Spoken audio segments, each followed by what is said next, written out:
नमस्कार, मैं हूं आपके साथ मोनिका गुप्ता और आप देख रहे हैं मसला में आज बात होगी पंचायत चुनाव को लेकर।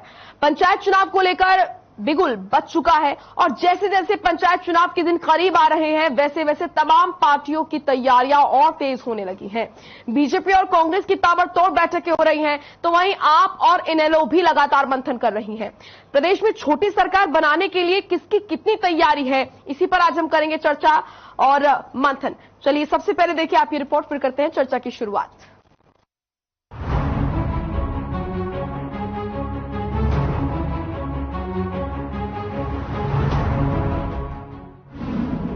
पंचायत चुनाव का बजा बिगुल, राजनीतिक दलों की तैयारियां फुल। कौन मारेगा बाजी इस बार, किसकी बनेगी छोटी सरकार। पंचायत चुनाव का बिगुल बज चुका है। हरियाणा में पंचायत चुनाव सितंबर महीने में ही होंगे। 15 से 30 सितंबर के बीच चुनाव कराने की तैयारी चल रही है। चुनाव की घोषणा अगले सप्ताह संभव है। राज्य चुनाव आयोग इसकी तैयारियों में जुटा हुआ है और प्रदेश सरकार ने भी इसके लिए संकेत दे दिए हैं। साथ ही चुनाव लटकने की अफवाहों पर ध्यान न देने को कहा है। चलिए आपको बताते हैं कि किन पदों पर होने हैं पंचायत चुनाव। इन पदों पर होने हैं चुनाव। हरियाणा में इस बार 71,741 पदों पर चुनाव होने हैं। इनमें 6,228 सरपंच, 62,022 पंच, ब्लॉक समिति के 30,380 पदों पर चुनाव होंगे। इस बार कैसी होगी प्रशासन की तैयारी। पंचायत चुनाव की तैयारी। पहली बार प्रदेश में 500 वोटों के स्थान पर 1000 वोटों पर एक बूथ बनाने की योजना है। अनुमान है कि प्रदेश में 14,000 बूथ बनेंगे। तीनों पदों के लिए 42,000 ईवीएम मशीनों की जरूरत होगी। शेष मशीनों से कर्मचारियों को प्रशिक्षण दिया जाएगा। इस समय आयोग के पास करीब 73,000 ईवीएम मशीन स्टॉक में है। इनमें से 30,000 मशीनें गुजरात चुनाव आयोग से ली गई है, जबकि शेष भारतीय निर्वाचन आयोग से ली गई है।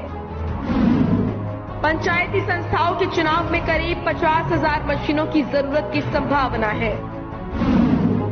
हाल ही में संपन्न निकाय चुनाव के चलते मशीनें जिलों में रखी गई हैं और जरूरत पड़ने पर वहीं से गांव में मशीनें भेज दी जाएंगी। अब जैसे जैसे पंचायत चुनाव के दिन करीब आ रहे हैं वैसे वैसे तमाम राजनीतिक दल पंचायत चुनाव के मैदान में उतरने के लिए तैयारी कर रहे हैं। हरियाणा में निकाय चुनाव के बाद अब तमाम राजनीतिक पार्टियां पंचायत चुनाव की तैयारी में जुट गई हैं। बैठकों का दौर लगातार जारी है। हरियाणा कांग्रेस ने भी आज पंचायत चुनाव समेत तमाम अहम मुद्दों को लेकर विधायक दल की बैठक की। ये बैठक भूपेंद्र सिंह हुड्डा की अध्यक्षता में हुई। कांग्रेस प्रदेश अध्यक्ष चौधरी उदय भान भी विशेष तौर पर बैठक में रहे। पार्टी के आगामी कार्यक्रमों समेत कई अहम मुद्दों पर इस बैठक में विस्तृत चर्चा हुई। बैठक के बाद कांग्रेस की प्रेस कॉन्फ्रेंस हुई, जिसमें भूपेंद्र सिंह हुड्डा ने कहा कि पंचायत चुनाव को लेकर प्रस्ताव पास हुआ। इन्हीं पंचायत चुनाव में पिछड़ा वर्ग को आरक्षण का लाभ मिलना चाहिए। तो आज प्रस्ताव हमने किया है कि पंचायत के चुनाव में बैकवर्ड क्लासेस की रिजर्वेशन जो होनी चाहिए, कमीशन को तुरंत रिपोर्ट देके और चुनाव में बैकवर्ड क्लासेस जो रिजर्वेशन अभी पहले नहीं है उसका प्रावधान करना चाहिए। और दूसरा जो सुप्रीम कोर्ट का फैसला आया था श्यामलाल भूमि के मामले में, उसमें सरकार से हमने कहा कि तुरंत जो है उसमें चाहे कंसोलिडेशन एक्ट है या विलेज कॉमन लैंड एक्ट है, उसमें जो भी संशोधन लाने की जरूरत हो वो संशोधन लेके आए और उसमें अगर स्पेशल विधानसभा सेशन बुलाना चाहिए तो तुरंत सेशन बुला के वो ले आए, क्योंकि इन्होंने लोगों को काफी परेशानी हो रही है। तो वहीं बीजेपी की भी प्रदेश के अध्यक्ष ओम प्रकाश धनखड़ और चुनाव प्रभारी कंवरपाल गुर्जर की अध्यक्षता में आज पंचायत चुनाव को लेकर बैठक हुई, जिसमें पंचायत चुनाव को लेकर विस्तृत चर्चा हुई। पंचायत का चुनाव लड़ने की अपनी समिति गठित की है। उसकी बैठक माननीय प्रदेश अध्यक्ष ओम प्रकाश धनखड़ जी की अध्यक्षता में आज ये बैठक संपन्न हुई है। और जो लोग हमारे सीनियर लीडर हैं, जिनको हमने जिलों की जिम्मेदारी सौंपी है, उन सभी ने और जो पहले समिति बनाई गई थी उसके सभी जो सदस्य थे उन सभी ने इस बैठक में भाग लिया है और हमने निर्णय किया है कि जल्दी हम सभी जिलों में जाके कार्यकर्ताओं के साथ बातचीत करेंगे और कार्यकर्ताओं की क्या राय है, किस प्रकार से चुनाव लड़ा जाए, उसका निर्णय कार्यकर्ताओं के जिम्मे होगा और वो अपनी राय देंगे और हमारे जो भी प्रभारी हैं जिलानुसार वो 24 तारीख तक अपनी ये राय देंगे। इनेलो और आम आदमी पार्टी भी लगातार बैठकें कर रही हैं। कुल मिलाकर सभी राजनीतिक दल पंचायत चुनाव को लेकर चिंतन मंथन कर रहे हैं। पंचायत चुनावों को लेकर इन दिनों चर्चाओं से माहौल गर्म है। हरियाणा विधानसभा चुनाव 2024 में होंगे, उससे पहले तमाम पार्टियां अपनी रणनीति बना रही हैं। अब गांव के चुनावों में भी तमाम पार्टियां दिलचस्पी दिखा रही हैं और दिखाएं भी क्यों ना। गांव में जन जन तक पहुंचकर ही शहरों का रास्ता मजबूत होता है, जिसको लेकर शुरू हो चुकी है तैयारी। अब देखना होगा कौन पड़ेगा किस पर भारी और कौन मारेगा बाजी इस बार, किसकी बनेगी छोटी सरकार। हर खबर ब्यूरो। तो हरियाणा में इस बार 71,741 पदों पर चुनाव होने हैं। आपको बता दें कि कौन कौन से कितने पद रहेंगे। इनमें 6,228 सरपंच और इसी के साथ 62,022 पंच रहेंगे। इन पदों पर होंगे चुनाव। ब्लॉक समिति के 30,380 पदों पर चुनाव होंगे।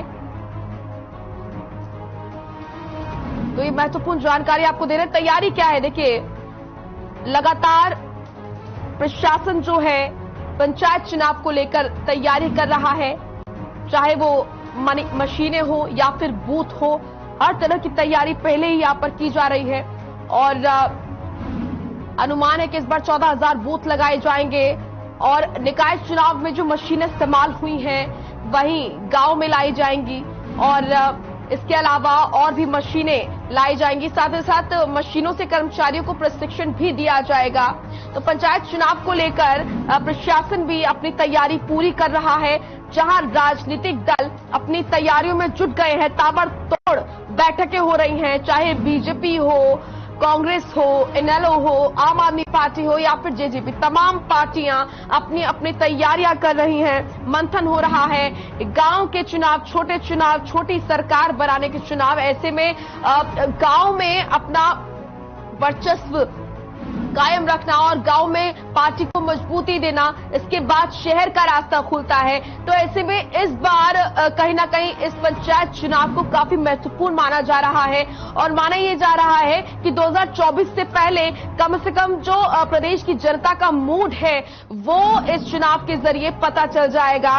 और ऐसे में तमाम पार्टियां जोर आजमाइश में लगी हुई हैं। आज बीजेपी और कांग्रेस की बैठक हुई और इस बैठक में तमाम मुद्दों के साथ ही पंचायत चुनाव को लेकर भी विस्तृत चर्चा हुई। किस तरीके से क्या कुछ रणनीति आगे बननी है और किस तरीके से क्या कुछ तैयारी करनी है, इन तमाम चीजों को लेकर चर्चा हुई। तो आपको बता दें कि लगातार इनेलो और आम आदमी पार्टी, जेजेपी लगातार बैठकें कर रही हैं, एक के बाद एक बैठकें यहां पर देखी जा रही हैं।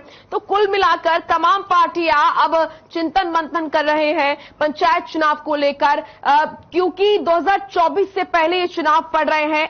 ऐसे में क्या मूड है प्रदेश की जनता का और क्या कहीं ना कहीं सोचती है प्रदेश की जनता, ये पता चल जाएगा। सेमीफाइनल के तौर पर कहीं ना कहीं इस चुनाव को देखा जा रहा है। पहले भले ही इस चुनाव को छोटा चुनाव माना जाता हो, पंचायत चुनाव को भाईचारे का चुनाव कहा जाता था, छोटे चुनाव कहा जाता था, लेकिन इस बार जिस तरीके से जो तैयारियां तमाम राजनीतिक पार्टियां कर रही हैं, उससे कहीं ना कहीं कंपटीशन जो है वो और बढ़ता हुआ नजर आ रहा है। बीजेपी, कांग्रेस, इनेलो, आम आदमी पार्टी, जेजेपी, तमाम पार्टियां जो है वो चुनावी मैदान में उतरने के लिए तैयारियां कर रही हैं। लगातार ताबड़तोड़ बैठकें की जा रही हैं। आपको बता दें कि प्रशासन भी तैयारी कर चुका है और बिगुल जो है वो बच चुका है।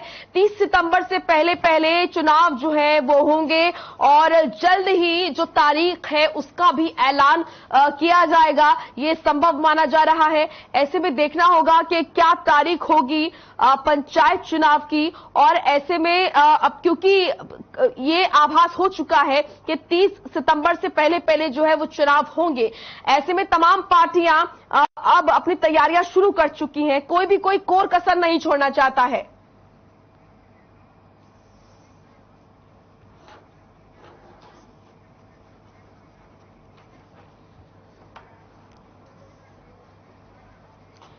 तो चलिए इसी मुद्दे पर आज हम करेंगे चर्चा। हमारे साथ एक पैनल जुड़ चुका है, आपसे उनका परिचय करा देते हैं। भूपेंद्र गहलोत हमारे साथ जुड़े हैं, बीजेपी के प्रवक्ता है। रविंद्र ढुल जुड़े हैं, कांग्रेस के प्रवक्ता है। ओंकार सिंह जुड़े हैं, इनेलो के प्रवक्ता है। बहुत बहुत स्वागत है सर आप सभी का इस डिबेट में। भूपेंद्र जी, सबसे पहले आपका रुख करूंगी। पंचायत चुनाव को लेकर तैयारियां सभी पार्टी करती हुई नजर आ रही हैं। आज बीजेपी की बैठक भी हुई, हम सभी ने देखा, प्रेस कॉन्फ्रेंस भी बीजेपी ने उसके बाद की। बीजेपी की तैयारी में क्या खास ऐसा है जो अन्य पार्टियों की तैयारियों में नहीं है, और कितने आश्वस्त है पंचायत चुनाव को लेकर? देखिए मोनिका जी, हमारी पार्टी हरियाणा, ये मेरी आवाज वापस आ रही है, रिटर्न हो रही है। ठीक है, भूपेंद्र जी का वॉल्यूम ठीक कराइए। ये हमारी पार्टी जी, माननीय मुख्यमंत्री मनोहर लाल जी के नेतृत्व में और हमारे जो प्रदेशाध्यक्ष हैं ओम प्रकाश धनखड़ जी के नेतृत्व में ये इलेक्शन को उत्सव के रूप में लेती हैं। और किसी भी समय कोई भी इलेक्शन हो जाए, पंचायत से लेकर लोकसभा तक का, हमारी पार्टी हमेशा इस पर तैयार रहती है। हमारा चिंतन मंथन हमेशा चलता रहता है और हमारी पार्टी हर तरह से हर चुनाव के लिए पूरी तरह से हर समय तैयार होती है। जब भी चुनाव डिक्लेयर हो जाए 24 घंटे के अंदर भी हमारी सारी की सारी टीम पूरी तरह से पन्ना प्रमुख से लेके और स्टेट प्रेसिडेंट तक सब एक्शन मोड में होते हैं। हमारे ये कोई खास बात नहीं होती कि भाई चुनाव आओगी जब तैयारियां होंगी। हम लोगों की भलाई के लिए पूरा 12 महीने और 24 घंटे काम करते रहते हैं।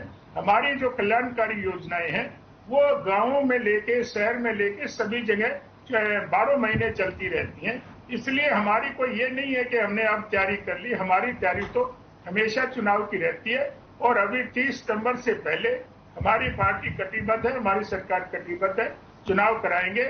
और इस चुनाव में जो भी होगा, ज्यादा से ज्यादा भारतीय जनता पार्टी, लोगों का मन बना हुआ है कि भारतीय जनता पार्टी ही एक राष्ट्रीय पार्टी है और इसी के प्रति लोगों का रुझान बना हुआ है। और ये समय समय पर रुझान भी आते रहते हैं। आज के दिन जो भी हमारी तैयारी है पूर्ण रूप से हम तैयार हैं चुनाव कराने के लिए और हमारी पार्टी पूरी तरह से तैयार है।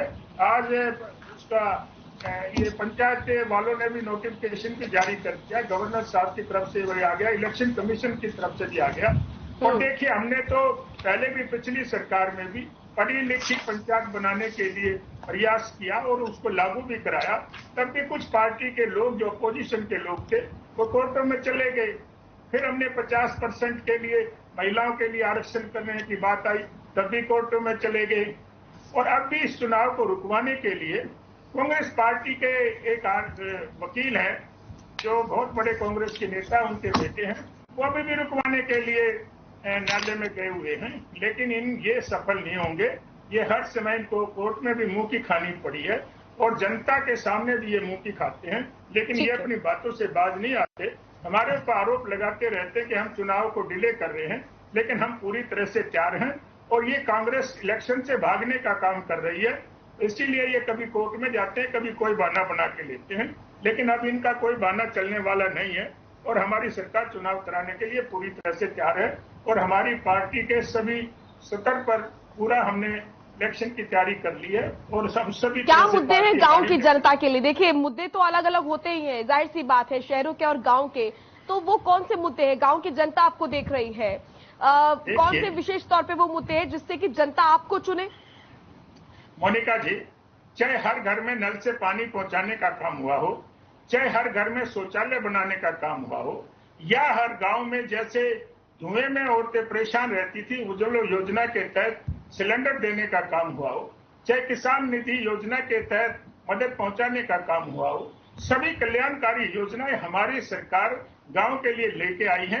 चाहे कहीं हमने स्टेडियम बनवाए हैं, चाहे डिस्पेंसरी बनवाई है, सभी तरह के काम और गलियां पक्की कराई हैं, सभी तरह के काम हमने अपनी सरकार के दौरान 8 साल के दौरान सारे के सारे गांव में हमने काम कराने के काम किए हैं। और हमारे अभी भी बहुत सारे विकास के कार्य गांव में चले हुए हैं और इन्हीं से प्रभावित होकर आज हरियाणा की जनता सिर्फ और सिर्फ भारतीय जनता पार्टी की तरफ देख रही है और किसी पार्टी का आज कोई वजूद नहीं है। चाहे अभी पीछे आपके इसके चुनाव नगर परिषद और नगर पालिका का चुनाव हुए हों, उसमें भी आपने देख लिया कांग्रेस का क्या हाल हुआ, कहीं तीसरे नंबर पर भी दिखाई नहीं दी। तो ये अभी भी जो चुनाव होंगे उसमें भारतीय जनता पार्टी एक तरफ जीत कराने का काम करेगी और दूसरे लोगों का कहीं कोई अता पता नहीं मिलेगा। चलिए वो तो समय बताएगा। ठीक है जी, ठीक है भूपेंद्र जी। रविंद्र जुल जी सर, कितने तैयार है पंचायत चुनाव को लेकर?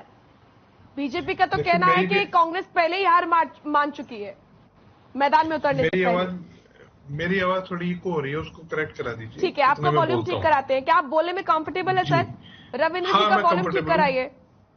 कंफर्टेबल हूँ, कोई दिक्कत नहीं है। देखिए, पहली बात, पंचायत चुनाव के दौरान जो है बिल्कुल स्पष्ट तौर पर दिख रहा है कि भारतीय जनता पार्टी एक प्रकार से कांग्रेस के फोबिया से जो है शिकार हो गई है। जनता के सामने बरगलाने का काम कर रही है कि भाई आप बताइए कि 2 साल से 1.5 साल से हाईकोर्ट में लिटिगेशन चल रहा है, क्या कभी भी किसी भी स्टेज पे किसी भी कोर्ट ने किसी भी ऑर्डर में स्टे किया है? जब रोक नहीं लगाई तो पिछले 1.5 साल से चुनाव क्यों नहीं हुआ? पहली बात। दूसरी बात, हाईकोर्ट ने स्टे नहीं किया, उसके बाद सुप्रीम कोर्ट में मामला गया, सुप्रीम कोर्ट ने भी कोई स्टे नहीं किया। ये इस मुद्दे से भागने की जगह जो इन्होंने कमी रखी जो रिजर्वेशन देते हुए, उस मुद्दे से भागने की जगह भारतीय जनता पार्टी कांग्रेस का फोबिया यहाँ पर जो है जनता के सामने जो है दिखाने का काम कर रही है। पहली बात, जब माननीय जो इन्होंने 102वीं जो अमेंडमेंट किया कॉन्स्टिट्यूशन के अंदर, उसको इंटरप्रेट करते हुए माननीय सुप्रीम कोर्ट पहले ही महाराष्ट्र और मध्य प्रदेश के मामले में निर्णय दे चुका है कि आप ट्रिपल टेस्ट यानी कि कमीशन बना करके, कमीशन से सर्वे करवा करके, कमीशन की रिपोर्ट को एक्सेप्ट किए बिना जो है रिजर्वेशन के अंदर आप जो है प्रोसीड नहीं कर सकते। इनके पास में माननीय सुप्रीम कोर्ट का मामला संज्ञान में है, इनके पास में संविधान की 102वीं अमेंडमेंट संज्ञान में है। बावजूद इसके इन्होंने इतनी बड़ी कमी छोड़ करके जानबूझ करके ओबीसी वर्ग का जो है हक को मारने के लिए जानबूझ करके इन चुनावों को टालने का काम किया और उसका जो है ठीकरा कांग्रेस के ऊपर फोड़ने का इस प्रकार से काम किया है कि जैसे कि कांग्रेस खुद स्वयं कोर्ट के अंदर जा रही है। दूसरी बात। तीसरी बात जो है, 40 से ऊपर केस पेंडिंग है। 40 में से केवल एक केस के एक वकील के ऊपर फोकस करके भारतीय जनता पार्टी लगातार इस मामले को डिरेल करने का काम कर रही है। अपने संवैधानिक दायित्व को अगर ये समझते, आज के दिन में आप देखिए, आज के दिन में हमारे पास में सूचना आ रही है कि भारतीय जनता पार्टी की सरकार ने हरियाणा के अंदर जो है आयोग गठित कर दिया है। जो आयोग जो है रिपोर्ट जो है लगातार सर्वे कर रहा है, सर्वे की रिपोर्ट को सबमिट करेगा। जो लक्यूना आपको अगस्त 2022 में दिखा है, वो लक्यूना आपको जनवरी 2021 में नहीं दिखा था। या आपकी जो लीगल टीम है, जो आपकी कानूनी टीम है, वो निठल्ली बैठी हुई है। 200 से ऊपर अधिकारियों को आपने नियुक्त कर रखा है बड़ी बड़ी सैलरी के ऊपर, जो सरकार को इतनी भी सलाह नहीं दे सकते कि आप इस रिजर्वेशन में पहले आप जो संवैधानिक अपना दायित्व पूरा करिए, उसके बाद आप रिजर्वेशन दीजिए। उस मामले को लेकर के जाकर के कोर्ट में पूरे हरियाणा से अलग अलग जगह से 40 से ऊपर याचिकाएं दायर हुई। उन 40 में से जानबूझ करके एक याचिका का नाम ऐसे लेते हैं जैसे कि भारतीय जनता पार्टी ने ये ठीकरा फोड़ने का काम किया कांग्रेस के ऊपर, कि जैसे कांग्रेस ने इंस्ट्रक्ट किया है। अरे कांग्रेस जो है ओबीसी आरक्षण के पक्ष में है, लेकिन उसकी कमी पेशी देखना, उसको संवैधानिक रूप देना जो है भारतीय जनता पार्टी का काम है। सरकार इनकी है, ना कि कांग्रेस की। ये एक भी डेट कोट करे जिस दिन माननीय कोर्ट ने इनको चुनाव करवाने से मना किया, चाहे हाई कोर्ट हो या सुप्रीम कोर्ट हो, और फिर ये बताएं कि जब कभी मना ही नहीं किया तो अभी तक चुनाव 2 साल से क्यों नहीं हुए, अपने खुद के हिसाब से यदि हम देखें तो। और हमारे हिसाब से बिल्कुल स्पष्ट है कि आपके लोग जाते हैं कोर्ट में रोकने के लिए, रुकवाने। मैं बता रहा हूं ना, ये फोबिया है इनका, यही तो मैंने आपको स्पष्ट किया। अब ये तो वही बात होगी, आप समझिए कि एक पार्टी विशेष सत्तारूढ़ इनकी पार्टी है, उनके जितने भी जिला अध्यक्ष है सभी के पास में इस टाइम पे शराब के ठेके अलॉटेड है, कभी किसी के नाम के कभी किसी के। क्या हम ये कह दें कि वो सत्तारूढ़ जो पार्टी इनके सहयोगी पार्टी है वो शराब बेचने का काम कर रही है? ये उनका निजी व्यवसाय है। हम 40 केसों में से एक वकील के पास में, यदि उनकी जगह के भूपेंद्र जी खुद वकील होते, इनके पास में कोई पिटीशन आई होती, कोई क्लाइंट इनके पास जाता है, एडवोकेट एक्ट के तहत इनकी संवैधानिक ड्यूटी है, ये ब्रीफ को वापस कर ही नहीं सकते। तो व्यक्ति अपना रोजगार कर रहा है, उसका राजनीतिक पार्टी से क्या लेना देना है? और दूसरी बात, क्या उस केस में कभी कोई रोक लगी है? यदि रोक नहीं लगी तो भाजपा का बात अपने आप ही आरोप बेबुनियाद हो जाता है। तो कोई मतलब इस चीजों का रहता नहीं है। अपनी जिम्मेदारी से भागने की जगह कांग्रेस के ऊपर जिम्मेदारी थोपने का ये काम कर रहे हैं। खुद जानबूझ करके गलती की ताकि ओबीसी वर्ग का आरक्षण जो है ना मिले और उनका हक मारा जाए। 2 साल की टेन्योर निकाल दिया इन्होंने। ठीक है, भूपेंद्र जी जवाब दीजिए, फिर मैं आपके पास आ रही हूँ। ओंकार जी। नहीं, देखिए मोनिका जी, मुझे इनकी कोई बात सुनाई नहीं दे रही। मैंने आपसे 2-3 बार रिक्वेस्ट भी किया था कि आवाज नहीं आ रही इनकी, कि क्या इनका वो है, वो मैं उसका जवाब दे दूंगा, आप बता दो जी। ठीक है, इनका कहना है, रविंद्र जी का कहना है कि सिर्फ बीजेपी को कांग्रेस फोबिया हो गया है, सिर्फ और सिर्फ आरोप लगाया जा रहा है। हमने कोई चुनाव रोकने की कोशिश नहीं की गई है, हमारी तरफ से नहीं की गई है। इतनी सारी पिटीशंस है, एक याचिका को लाकर सबके सामने पेश किया जा रहा है और एक माहौल बनाया जा रहा है सिर्फ। क्या सुप्रीम कोर्ट में जो याचिका दायर की है करण सिंह दलाल के लड़के ने, क्या करण सिंह दलाल इनके कांग्रेस का नेता नहीं है? ये जवाब दे। और अगर कांग्रेस का नेता है तो फिर ये इससे क्यों भाग रहे हैं? सच्चाई को स्वीकार करें कि ये रोकने की कोशिश कर रहे हैं। ये सुप्रीम कोर्ट में इनके पार्टी के नेता गए हैं और ये बोलेगा करण सिंह दलाल कांग्रेस पार्टी का नेता है कि नहीं है? बताइए।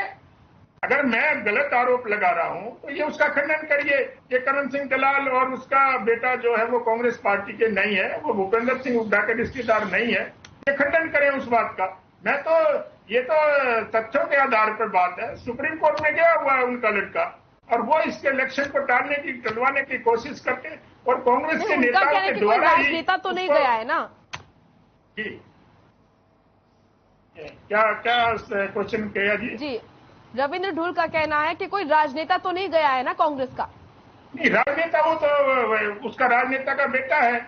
क्या वो क्या तो उनका कहना है कि उनका पर्सनल मैटर है, ये उनका पर्सनल मैटर है, उसको जाना नहीं चाह रहे हैं। उनकी देखिए, वो तो किनारा कर रहे हैं इस बात से। उनका कहना हमारा कोई मतलब नहीं है उनसे, उनके बेटे। देखिए मोनिका जी, ये करण सिंह दलाल या भूपेंद्र हुड्डा सार्वजनिक बोल के कहें कि हमारा इससे कोई वास्ता नहीं है, ये हमारा बेटा नहीं है, कहें ये। और इसका हमारा कांग्रेस से कोई लेना देना नहीं है और हमारा कोई लेना देना नहीं है। ये अपनी मर्जी से गया है। हाँ, यहाँ पर गौरी चाल कहीं ना कहीं कांग्रेस चल रही है। एक तो बोल रही है कि क्यों चुनाव लेट कराए, दूसरे अपने तरीके से फिर चुनाव को लेट कराया जा रहा है। आप ये कह रहे हैं? जी ठीक है, रविंद्र जी से मैं जवाब लूंगी इसका, लेकिन ओंकार जी के पीछे भी इन्होंने याचिका लगाई थी। ठीक है, वो तो हाई कोर्ट ने परमिशन दे दी। ठीक है, मैं जवाब डालने का काम किया था। ठीक है, ओंकार जी के पास जाती हूँ। रविंद्र जी आऊंगे आपके पास भी। ओंकार जी बोलिए, आप अब कुछ बोलना चाह रहे थे। किस तरह की क्या कुछ तैयारी पंचायत चुनाव को लेकर? ताबड़तोड़ बैठकें हो रही हैं, हम देख रहे हैं। इन्होंने की भी यहाँ पर हमने देखा कि किस तरीके से ओम प्रकाश चौटाला ने संबोधन में कहा कि जेजेपी और बीजेपी लुटेरे हैं, दोनों लूटने का काम कर रहे हैं, दोनों का दाव चल गया तो जीत गए। इस तरह की बातें हो रही है। मोनिका जी, सबसे पहले तो मैं अपना बताना चाहता हूँ, इनेलो को शुरू से ग्रामीण प्रेस की पार्टी माना गया, लेकिन इस बार जो चुनाव हुए स्थानीय निकाय के चुनाव, उन चुनाव में भी पार्टी ने बहुत अच्छा प्रदर्शन किया और वोट प्रतिशत 20% से ऊपर लिया। और गांव में हमारी पार्टी शुरू से गांव की पृष्ठभूमि की पार्टी मानी जाती रही है। गांव में हमारी बहुत अच्छी तैयारी है। प्रत्येक गांव में हमने प्रधान, उप प्रधान, पूरी टीम बना रखी है, बूथ लेवल तक बना रखा है। अब मैं आना चाहता हूँ कि आज पोजीशन क्या है। आज लगभग 2 वर्ष की देरी से बीजेपी चुनाव करा रही है, लेकिन मैं आपको बता देता हूँ, इनके प्रवक्ता और इनके नेता इतना झूठ बोलते हैं कि जनता को भ्रम पैदा करने की कोशिश करते हैं। देखिए, कोई भी व्यक्ति अदालत में जा सकता है, सरकार की किसी भी योजना के खिलाफ कोई भी व्यक्ति अदालत में जा सकता है। और लेकिन इनसे ये तो पूछिए, क्या किसी अदालत ने 2 वर्ष से इस चुनाव पर पाबंदी लगा रखी थी? कोई ये तो वो पार्टी है जिनको किसानों ने गांव में घुसने नहीं दिया, इनके मुख्यमंत्री का हेलीकॉप्टर नहीं उतरने दिया। ये पोजीशन इनकी गांव की थी और डिप्टी मुख्यमंत्री उप मुख्यमंत्री का जेजेपी का उनका हेलीकॉप्टर उनके अपने हल्के में नहीं उतरने दिया। तो चुनाव लेट कराने से क्या हुआ? जेजेपी के विधायक देवेंद्र कराने से क्या हुआ? जनता सब भूल जाएगी क्या? ओंकार जी क्या लगता है आपको? चुनाव लेट कराने से मोनिका जी बीजेपी? आपकी आवाज नहीं आई, आपने क्या क्वेश्चन किया? चुनाव लेट कराने से बीजेपी को फायदा होगा क्या? जनता सब भूल जाएगी? वही बता रहा हूँ। इनके विधायक जेजेपी के विधायक देवेंद्र बदली का अपना कहना है कि गांव में जाने के लिए हमें लोहे के अंडरग्रिल सिलवाने पड़ेंगे। ये उस मौके की तलाश में, अगर पहले 1 साल पहले चुनाव करा लेते, इन्होंने जो किसान आंदोलन में 750 से अधिक किसान शहीद हुए, कभी किसी को याद किया? कभी 1 रुपया मुआवजा दिया किसी को? ये किसान का समय है, उस वक्त इनका समय था। ये 3 कृषि बिल लेके आए और दुनिया भर के फायदे गिनाते रहे और किसान कहते कि ये किसान नहीं है। तो निकाय चुनाव में क्यों नहीं नकारा किसानों ने? निकाय चुनाव में क्यों नहीं नकारा बीजेपी को किसानों ने? किसान इनको बताएगा। इनकी तो पोजीशन ऐसी थी, इनको गांव में घुसने नहीं दिया जा रहा था। ये किसी न किसी जैन पर चुनाव डिले करना चाहते थे और बहाना लगा रहे हैं अदालत में केस चल रहा था। भाई अदालत में केस तो बहुत से चलते हैं, लाखों केस पेंडिंग है। क्या किसी अदालत ने इस चुनाव कराने पर रोक लगा रखी थी? दूसरा, बीजेपी ऐसी पार्टी है, पिछली बार भी इन्होंने ऐसे किया। जब चुनाव आ जाते हैं ये नया कोई ना कोई कानून ले आते हैं और अपने ही बंदों से, मैं इनको स्पष्ट कह रहा हूं, अपने ही बंदों से अदालत में ले जाते हैं ताकि कोर्ट में जाके इनको टाइम गेन मिले। वो टाइम गेन ये करना चाहते हैं। आप ये उस वक्त अगर गांव में जाते इनको पता लगता किसान इनको लट से इनका स्वागत करते, लट से। ये याद कर लें। निकाय चुनाव में किसानों के पास तो मौका था ना ओंकार जी? भूले नहीं है। 750 से अधिक किसान शहीद हुए। अब तक मेरी आवाज पहुंच रही है क्या? अभी मेरे भाई बात कर रहे थे, हमने गांव में सिलेंडर दिए। अरे भाई सिलेंडर दिए, सिलेंडर का रेट क्या कर दिया? 370 रुपए का सिलेंडर था 2014 में, अब तक आवाज नहीं पहुंच रही है। 1073 रुपए का हो गया। आज प्रदेश में महंगाई, बेरोजगारी, नशा और अपराध, ये 4 चीजों की स्थिति क्या है आप देख लीजिए। महंगाई के मामले में नंबर 1 है, बेरोजगारी के मामले में हरियाणा नंबर 1 है, अपराध की स्थिति है कि पूरे भारत में हत्याएं सबसे अधिक हरियाणा में हो रही हैं। एक दिन में 3 रेप हो रहे हैं। ये पोजीशन 6 दिन बाद एक गैंग रेप हो रहा है।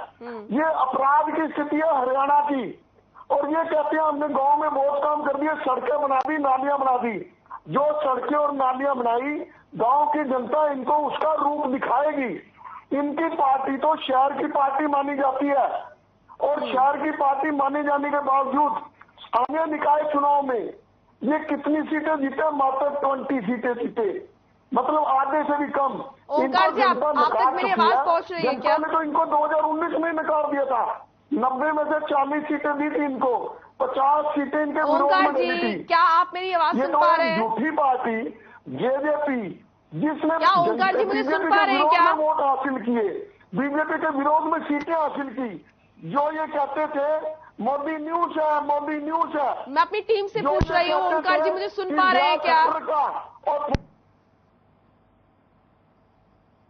ओंकार जी तक मेरी आवाज नहीं पहुंच पा रही है।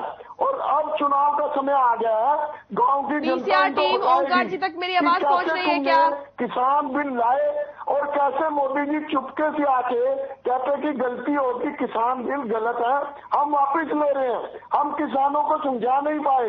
ये ऐसे लोग हैं। चलिए ओंकार जी तक मेरी आवाज नहीं पहुंच पा रही है, ठीक है। रविंद्र ढूल जी, सर जैसे कि आप बता रहे थे कि सिर्फ फोबिया है, कांग्रेस फोबिया है, बीजेपी को बहाना बनाया जा रहा है, हमारा कोई लेना देना नहीं है, हर किसी का अपना पर्सनल। आपने भी कहा कि वो उनका पर्सनल मैटर है अगर वो कोर्ट में गए हैं तो, लेकिन उनका कहना है कि अगर आपके नेता के बेटे हैं तो क्यों जवाबदेही कांग्रेस की नहीं बनती है इस पर?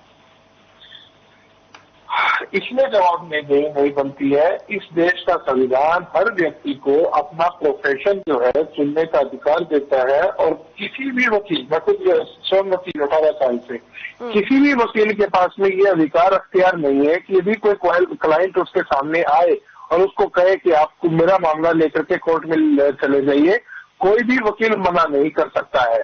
उन्होंने खुद केस नहीं डाला है, उन्होंने अपने क्लाइंट के बिहाफ पर केस डाल करके उनकी तरफ से वकील वो वहां पर खड़े हुए हैं, केस डाला है उनके क्लाइंट ने, ना कि उन्होंने। वे केवल बहस करने वाले वकील है। ये बेसिक सी अंडरस्टैंडिंग यदि भारतीय जनता पार्टी के प्रवक्ताओं में होती या भाजपा में होती तो इस प्रकार की फोबिया वाली बात नहीं करते। और दूसरी चीज मैंने स्पष्ट तौर पे कहा है कि इन्होंने जानबूझ करके डिरेल किया, जानबूझ करके डिले किया। क्यों नहीं कोई भाजपा का प्रवक्ता मेरी इस बात का उत्तर देता है कि क्यों नहीं आपने संवैधानिक अमेंडमेंट के अनुसार और सुप्रीम कोर्ट के कानून के अनुसार जो है ओबीसी आरक्षण देने से पहले कार्रवाई की। इस चीज क्यों का उत्तर जब तक इनके पास में नहीं है तो हम उत्तर कैसे देंगे। और मैंने कहा कि नहीं, व्यक्ति का अपना प्रोफेशन है, भूपेंद्र जी अपना कुछ प्रोफेशन ले सकते हैं, मैं कोई और प्रोफेशन ले सकता हूं, तो उससे क्या लेना देना है किसी का?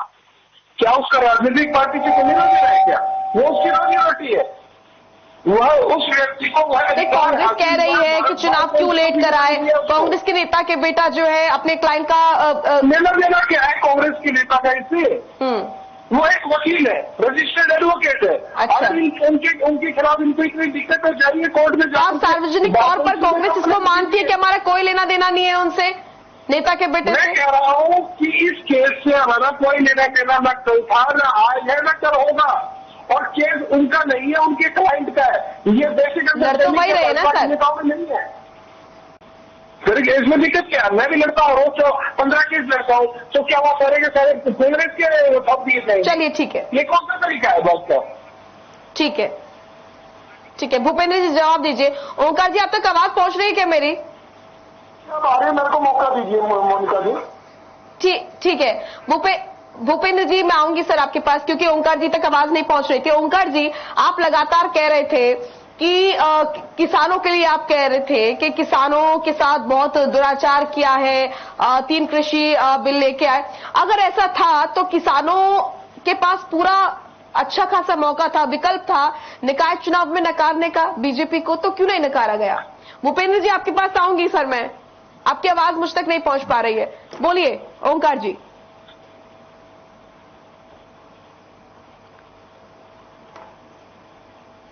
ओंकार जी का वॉल्यूम क्यों नहीं आ रहा है? जी हाँ मोनिका जी, मेरी आवाज आ रही है? आ रही है, बोलिए। मोनिका जी, मेरी आवाज आ रही है? आ रही है ओंकार जी। मोनिका जी, किसानों का चुनाव तो अब आया, गांव का चुनाव अब आया।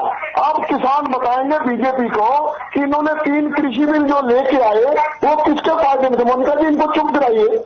वो चुप हो गए। जो 3 कृषि बिल, मोनिका जी, जो 3 कृषि बिल लेके आए थे, हाँ, ये 3 कृषि बिल जो लेके आए थे, अब किसान इनको जवाब देंगे वो किसके फायदे के बिल है। ये ऐसी पार्टी है जिन्होंने देश को प्रयोगशाला बनाकर रख दिया है और जनता को प्रयोगशाला की वस्तु। आप याद कीजिए, जब इन्होंने नोटबंदी लागू करी, इनके प्रधानमंत्री, हमारे प्रधानमंत्री जी ने बोला, अरे सर नोटबंदी पे कहाँ जा रहे हैं, पंचायत चुनाव की बात हो रही है, तो मुझे जिस मर्जी चौक पर बुला लेना। आज नोटबंदी आ रही हूँ भूपेंद्र जी, आपके पास आ रही हूँ। लागू करी, ठीक है, तो कोई भी अर्थशास्त्री इनका फायदा नहीं समझ सका। जब इन्होंने जीएसटी लागू किया, कोई भी वो पार्टी इसका फायदा नहीं समझ सका। और जब इन्होंने कृषि बिल लागू किए, कोई भी किसान इनका फायदा नहीं लागू कर सका। और जब इन्होंने कोरोना काल में बिना समय के तो जनता पंचायत चुनाव से पहले सब समझ गई, आप कह रहे हैं। तो आप कह रहे हैं पंचायत चुनाव से पहले जनता सब समझ गई है, अब पंचायत चुनाव में सबक सिखाएगी बीजेपी को, आप ये कह रहे हैं? बिल्कुल सिखाएगी। चलिए ठीक है, भूपेंद्र जी बोलिए सर। नोटबंदी की इन्होंने बात की, नोटबंदी के बाद 2019 में चुनाव हुए, सच्चे रूप में देती भारतीय जनता पार्टी क्या, क्यों नहीं लोगों ने समझा? लोगों ने समझा भैया, जिसको हमें समझाने की जरूरत है वो समझ रहे हैं। ओंकार जी सर बोलिएगा प्लीज, मैं आऊंगी आपके पास, एक एक करके बोलिए, समझ नहीं आती है बात। लोगों ने समझा 2019 में एब्सोल्यूट मेजॉरिटी से फिर सरकार बनी। अरे भाई, अरे भैया सुन लो, ओंकार जी प्लीज सुन लीजिए, मैं आऊंगी आपके पास, आप बोलिएगा सर, अभी बहुत समय है, बहुत समय है अभी। आपसे तो वैसे हमें बहस नहीं करनी चाहिए, क्योंकि आप तो किसी को बातों में तो जाने नहीं देते हो। लेकिन आपका क्या हाल लोगों ने किया ये सब जानते हैं। 1% वोट सारे हरियाणा में आपको मिली और मैं कहता हूँ किसानों की जो आप बात कर रहे हो, उसके बाद 5 राज्यों में चुनाव हुए, जो ये कांग्रेस के लोग ठेका उठा रहे थे, यही कह रहे थे कि 20-50 लोगों को लेके चलते थे। इनका क्या हाल हुआ यूपी में? 395 सीटों पर जमानत जब्त हुई है। मैं कहता हूँ 395 सीटों पर जमानतें जब्त हुई है कांग्रेस की। आप क्या बात कर रहे हो? अगर किसानों ने समर्थन तो हमें दिया, लाइसेंस हमारे को जनता से लेने की जरूरत है, कांग्रेस के और लोकल से हमारे को लाइसेंस लेने की जरूरत नहीं है। अगर हमारी सरकार अच्छा काम न कर रही होती तो हमारे सरकार के हक में लोग फैसला नहीं देते। हमारे 5 राज्यों में चुनाव हुए, 4 में एब्सोल्यूट मेजॉरिटी आई और अभी भी नगर परिषद और नगर पालिका के चुनाव हुए, उसमें हमारी एब्सोल्यूट मेजॉरिटी से हम लोग जीते हैं। कांग्रेस कहीं तीसरे नंबर पर, कहीं चौथे नंबर पर आई है। आप क्या बात करते हो? जब लोग हमारी बातों को समझ रहे हैं, हमारे को लोकदल को कांग्रेस को समझाने की जरूरत नहीं है। हम जो काम करते हैं वो अपने देश की और हरियाणा की जनता के लिए करते हैं और जनता उनको कामों को पसंद करती है और वो हमारे किए हुए कामों पर अपनी मोहर लगाती है और हमारे को सत्ता सौंपने का काम करती है। और अभी भी जो ये पंचायत के चुनाव आएंगे, आपको पता लग जाएगा। आप पूरी हरियाणा की जनता आज भारतीय जनता पार्टी के साथ है। वो कोई ड्रामा नहीं देखती, वो कांग्रेस का ड्रामा नहीं देखती, वो लोकदल का ड्रामा नहीं देखती।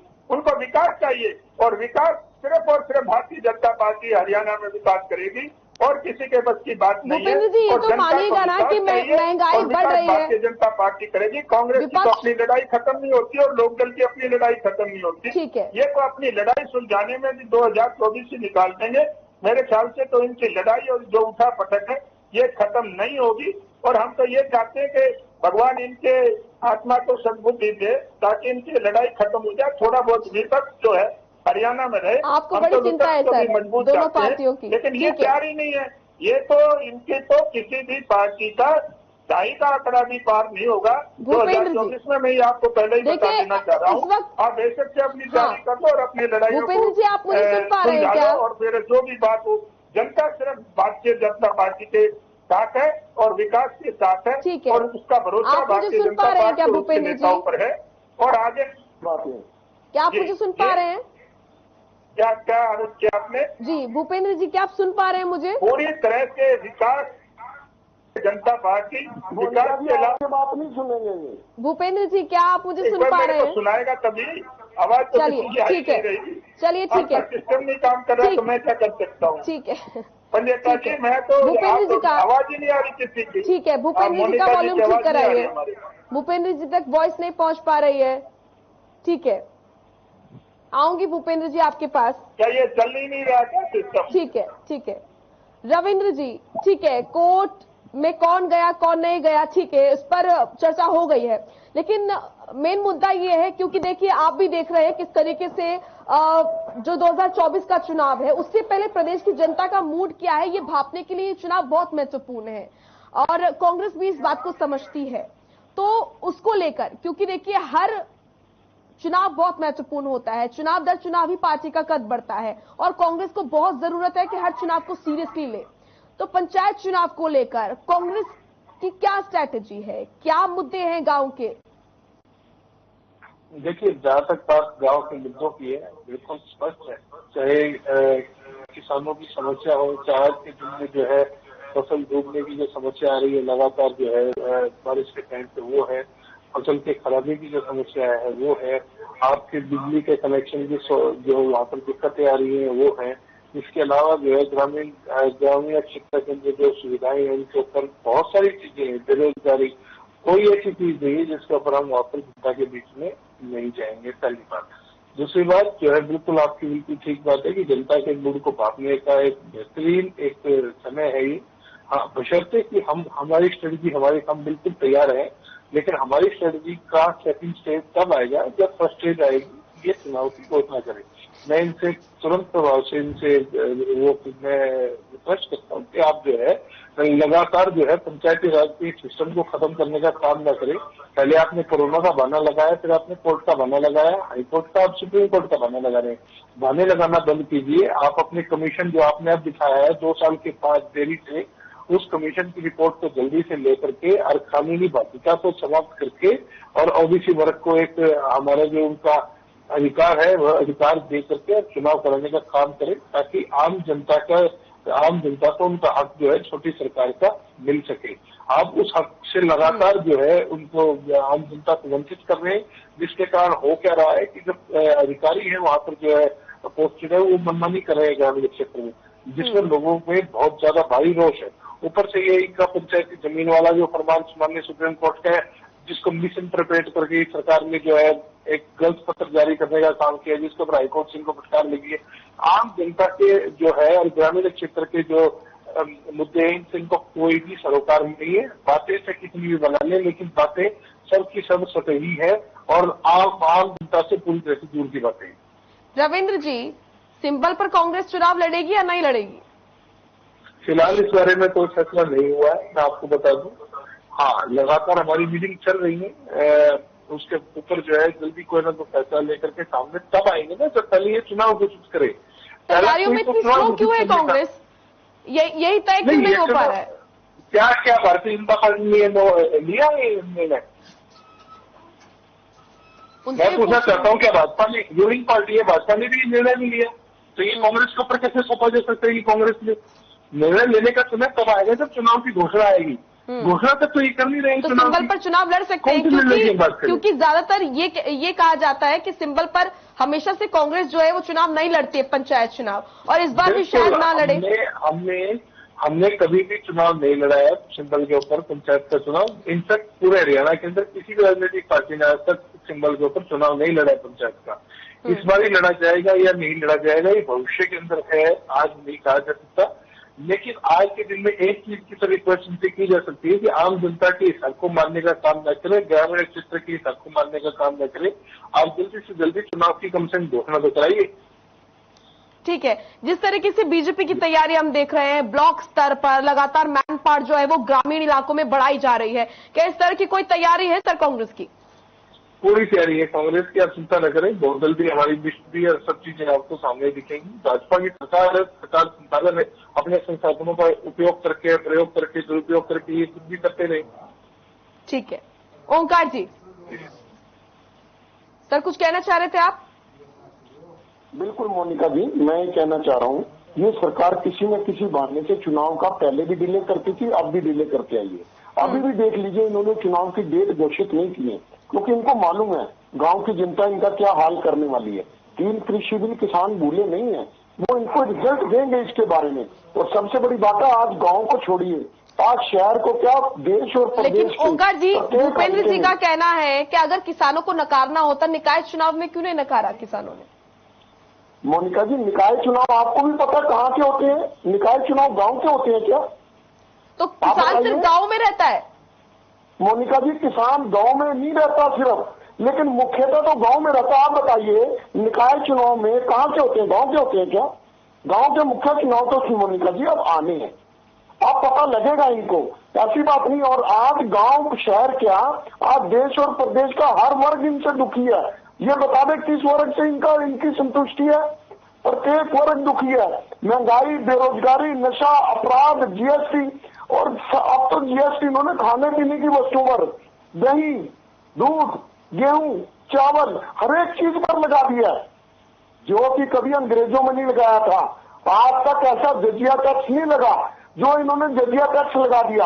आप ये देखिए, दूध दही की कीमतें भी आम व्यक्ति की हद से बाहर हो गई हैं। आम व्यक्ति परेशान है। ये कहीं ना कहीं धार्मिक ध्रुवीकरण की नीति करके 2019 का चुनाव तो जीत गए। पुलवामा अटैक हुआ, इनसे पूछिए आज तक उसकी क्या रिपोर्ट आई? 300 किलो आरडीएक्स आया इंडिया के अंदर, क्या उसकी कोई रिपोर्ट आई? अगर आई गांव की जनता एनएलओ को क्यों चुने? क्या खास है एनएलओ की तैयारी में? देखिए, आज तक जितने काम गांव में इनएलओ ने किए, सबसे पहले चौधरी देवीलाल जी ने जो बुढ़ापा पेंशन, सम्मान पेंशन लगाई थी, वो गांव की तर्ज पर लगाई थी। बाद में और ये सारे हरियाणा में लागू हुई जब, और इसके पश्चात गांव के ट्रैक्टर को चौधरी देवीलाल जी ने गड्ढा घोषित किया था, गड्ढा जिसके बाद टोकन टैक्स खत्म किया था। गांव में इन्होंने कृषि बिल माफ किए बिजली के, और जितने कर्ज थे उस वक्त 10,000 रुपए तक का कर्ज आम व्यापारी का, गरीब किसान का, सबके माफ किए। आज तक जितनी योजनाएं ग्रामीण क्षेत्र में इनेलो ने लागू करी और किसी पार्टी ने लागू करी, तो मोनिका जी कृपया मेरे को इन दोनों प्रवक्ताओं से पूछकर बता दीजिए, गांव में जितने भी वृद्ध आश्रम थे गांव में इनेलो ने शुरू किए, जो गांव की जितनी भी रोड्स थी वो सारी इनेलो ने बनाई। इनसे पूछ लीजिए गांव के प्रत्यक्ष में इन्होंने क्या कार्य विशेष किया। हमारी पार्टी शुरू से ग्रामीण पृष्ठभूमि की पार्टी रही है, लेकिन इस बार स्थानीय निकाय के चुनाव में हमारी पार्टी ने जितना बढ़िया प्रदर्शन शहरों में करके दिखाया है, बीजेपी को धूल चटाने का काम किया है। 20 सीटें मिली है इनको, इनसे ज्यादा तो आजाद जीते हैं।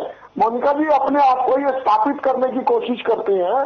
बीजेपी और जेजेपी ने मिलकर जितने चुनाव में सीटें प्राप्त करी हैं, ये एक शर्मनाक बात है। और मैं इनसे पूछना चाहता हूं, आप गांव की बात करते हो, आप ये बता दीजिए क्या आप किसानों को फेस कर पाओगे? क्या किसान भूल जाएंगे? 750 से अधिक किसान शहीद हुए, 13 महीने तक आपने किसानों को सड़कों पर बिठा के रखा, और अब एक नई योजना अग्नि पक्ष योजना लेके आ गए हैं, क्योंकि सेना में अधिकतर गांव के ही बच्चे जाते हैं, ग्रामीण क्षेत्र में पले हुए बच्चे जाते हैं। 4-5 साल तो बच्चे सेना की भर्ती के लिए तैयारी पर लगा देते हैं, और ये 4 साल की नौकरी करा के, लेकिन उस भर्ती में भी इतने युवा बढ़ चढ़कर हिस्सा ले रहे हैं कि वैकेंसी कम पड़ती जा रही है। ऐसा जी, युवा क्या करे? आप बता दीजिए क्या करे? बेरोजगारी इतने स्तर पर फैल चुकी है। 19 वर्ष से अधिक आयु का प्रत्येक दूसरा व्यक्ति यहाँ पे बेरोजगार घूम रहा है, क्या करे वो? रोजगार अग्निवीर बन जाएगा। सब रोजगार की सरकार कोई घोषणा नहीं करती। जो छोटे छोटे उद्योग चल रहे थे, ठीक है, मैं जवाब ले लूं क्या ओंकार जी? हो गए, सरकार ने कोई नई योजना लाई नहीं युवाओं के लिए, तो युवा क्या करेंगे? घर पे बैठे हुए कहीं तो अप्लाई करना पड़ेगा। चलिए मैं जवाब ले देख ले, पिछले 8 साल में केंद्र सरकार जो मोदी जी कहते थे 2 करोड़ नौकरियां 1 वर्ष में देंगे, पिछले 8 साल में तकरीबन 7.5 लाख नौकरियां दी है टोटल 7.5 लाख, और 22 करोड़ युवाओं ने पूरे भारत में अप्लाई किया नौकरियों के लिए। उन 22 करोड़ से इन्होंने एप्लीकेशन बनी कितनी इकट्ठी की होगी? मोनिका जी सच्चाई का सामना करिए, इनसे करवाइए, इनसे पूछिए आपने कितने रोजगार दिए पिछले 8 साल में हरियाणा के अंदर, ये पूछ लीजिए। अगर ज्यादा दिए तो एक व्हाइट पेपर जारी करके जनता को दिखा दीजिए। आप झूठ की राजनीति कर काट की आंधी एक बार तो चढ़ गई आपकी 2014 में, दूसरी बार जनता ने काट की आंधी फेंक दी थी। ये तो जो कुछ गद्दार थे जेजेपी के लोग, जो बीजेपी का विरोध करके सीट लेके गए, वो इनकी गोदी में जाके बैठ गए। ये जनता से छल हुआ था 2019 में, जो अब 2024 में जनता इस छल का बदला लेगी इनसे। चलिए भूपेंद्र जी, बहुत सारे आरोप। एक तो मैं पहले जो हमारे प्रवक्ता जी, ये बहुत साल से इन्होंने देवीलाल के नाम का ये खाते रहे, और जो पिछला चुनाव हुआ उसमें इनकी असलियत सामने आ गई। इनकी मात्र 1 सीट आई और 1% वोट इसको मिला, और भारतीय जनता पार्टी ने जो कार्य किए उस पर लोगों ने मोहर लगाने की काम करी। इन्होंने ये बार बार किसानों की बात करते हैं। ओंकार जी प्लीज सर आप सुन लीजिए, आपको बहुत धैर्य से सुना उन्होंने, आपकी पूरी बात सुनी, आप भी उन्हें सुन लीजिए सर प्लीज।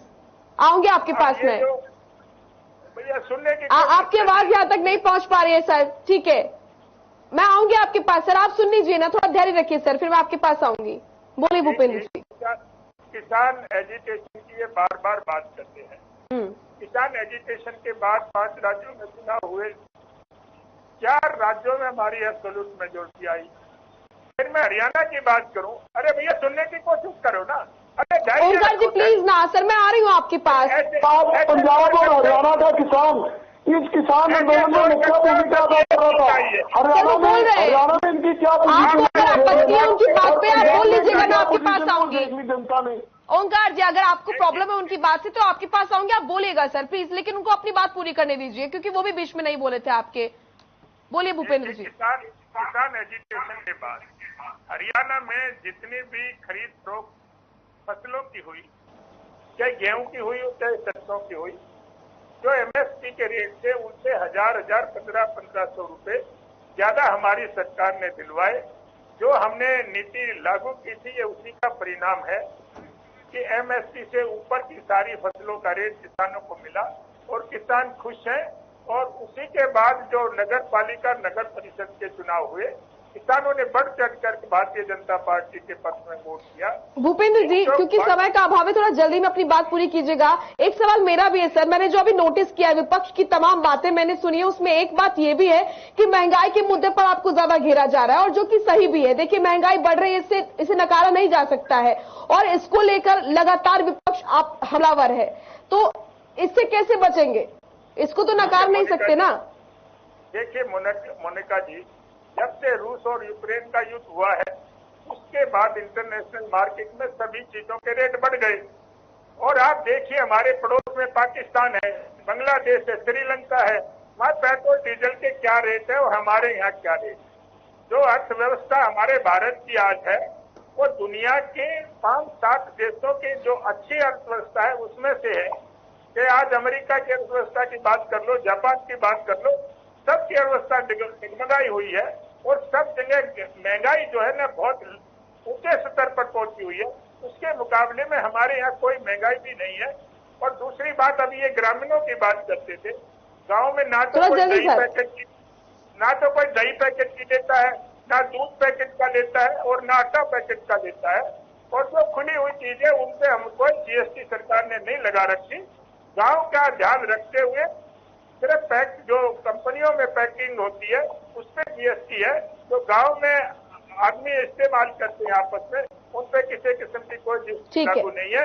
और ये तो एक बहाना बनाते हैं, इनके पास और करने धरने को कुछ है नहीं।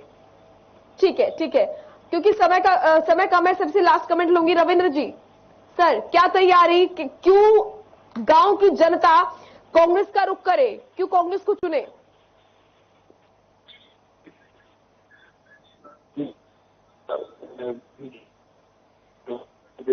जो समस्याएं, अब जैसे मैंने आपको बताया कि पंचायती राज से चुनाव लेट कराना, फिर पंचायत की जो जमीनें हैं शामला पिछले 70 साल से लोगों के पास में आई हुई है, उन जमीनों को लेकर के जो सुप्रीम कोर्ट में मामला चला और उसको मिस इंटरप्रेट करते हुए और गांव के लोगों से उनकी जमीन में छीनने का जो भारतीय जनता पार्टी ने काम किया, उनके जो लेटर जारी करने का काम किया जिसके ऊपर हाईकोर्ट की फटकार लगी, वो बिल्कुल स्पष्ट दिखाता है कि भारतीय जनता पार्टी जो है ग्रामीण क्षेत्रों के लोगों की, ग्रामीण क्षेत्र की जनसंख्या की, उनकी सबकी विरोधी है। तो वहां पर पानी की समस्या हो, चाहे सूखे की समस्या हो, जमीन खराब में जो आपका फसल खराबी की समस्या हो, कहाँ हो रही है? देखिए, आपने यहाँ पर फसल बीमा योजना का नाम लेकर के इन्होंने दरकिनार करके अपने आप को फसलों के भाव के बारे में जब बातचीत करते हैं तो उसके बाद में दूसरी बातें करने लग जाते हैं। स्वामीनाथन आयोग की जो रिपोर्ट उनको लागू करने से नहीं। बिल्कुल रविंद्र जी, रोकना चाहूंगी आपको क्योंकि समय का अभाव है, आप सभी को रोकना चाहूंगी। बहुत बहुत शुक्रिया आप सभी का, भूपेंद्र जी आपका भी, रविंद्र जी आपका भी, ओंकार जी आपका भी बहुत बहुत शुक्रिया इस डिबेट पे जुड़ने के लिए। तो पंचायत चुनाव को लेकर लगातार तमाम पार्टियां अपनी अपनी तैयारी कर रही है, लगातार ताबड़तोड़ बैठकें हो रही है। अब देखना होगा कि गांव में छोटी सरकार किसकी बनती है। चलिए फिलहाल मसला में इतना ही, आप देखते रहिए हर खबर। नमस्कार।